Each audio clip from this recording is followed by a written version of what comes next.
निर्वाचन आयोगले वैशाख 30 मा हुन लागेको स्थानीय तहको निर्वाचनका लागि चैत 25 गतेदेखि निर्वाचन आचार संहिता लागू गरेको छ। तर जारी भएकै दिनदेखि दलहरूले निर्वाचन आचार संहिताको उल्लङ्घन गर्न सुरु गरेका छन्। यसबीचमा आयोगले कांग्रेस नेता शशांक कोइराला, नेकपा एकीकृत समाजवादी लगायतलाई स्पष्टीकरण समेत सोधिसकेको छ। कोइरालाले 74 सालको संघीय चुनावमा 6 करोड खर्च गरेको बयानका लागि र नेकपा एसलाई 26 चैतमा भ्रिकुटी मण्डपमा आमसभा आयोजना गरेर निर्वाचन आचार संहिता किन उल्लङ्घन गरियो भन्दै आयोगले स्पष्टीकरण सोधेको जनाएको छ। आयोगले आचार संहिता उल्लङ्घन गर्नेलाई कार्यवाही प्रक्रिया अगाडि बढाइरहे पनि यो क्रम रोकिएको छैन। सत्ता गठबन्धनको अर्को घटक माओवादी केन्द्र पनि यसमा थपिएको छ। माओवादीले त एक कदम अगाडि बढ्दै आफूले मात्रै आचार संहिताको उल्लङ्घन गर्ने होइन, एक सरकारी कर्मचारीलाई समेत त्यसको भागीदार बनाएकोमा आयोगले माओवादीलाई पत्र थमाउनु अघि नै त्यो तस्बिर फेरि हटाएको छ।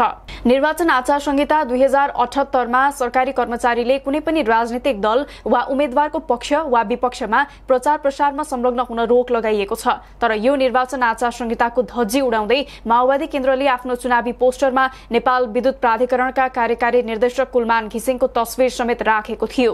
तस्बिर हेर्दा लाग्दथ्यो कि कुलमान माओवादी हुन्, उनी चुनावमा होमिँदैछन्। पार्टी अध्यक्ष पुष्पकमल दाहालको आधिकारिक फेसबुक पेज कमरेड प्रचण्डबाट बुधबार सार्वजनिक गरिएको डिजिटल पोस्टरमा अध्यक्ष दाहालसँगै अर्थमन्त्री समेत रहेका नेता जनार्दन शर्मा र प्राधिकरणका कार्यकारी निर्देशक घिसिङको तस्बिर राखिएको थियो।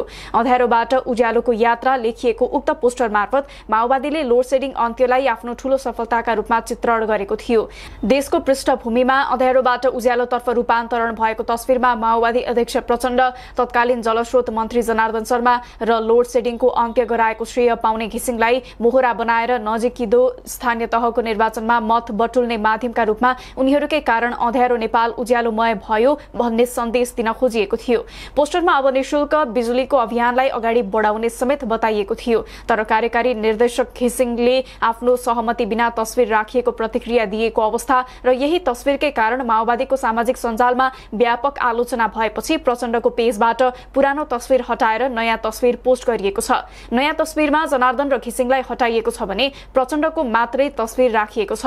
माओवादी अध्यक्ष दाहाल दोस्रो पटक प्रधानमन्त्री भएका बेला घिसिङलाई पहिलो पटक प्राधिकरणको कार्यकारी निर्देशक बनाइएको थियो। दोस्रो पटक 2078 साउनमा शेरबहादुर देउवा नेतृत्वको सरकारले माओवादीकै आग्रहमा घिसिङलाई पुनः कार्यकारी निर्देशकमा नियुक्त गरेको हो। केही दिन अघि चितवनमा विद्युत सबस्टेशन उद्घाटनमा घिसिङकै सामु अध्यक्ष दाहालले योग्य अफिसरलाई प्राधिकरणको प्रमुख नियुक्त गर्दा देश लोड सेडिङ मुक्त भएको बताउँदै लोड सेडिङ अन्त्य गरेको श्रेय आफूले लिएका थिए।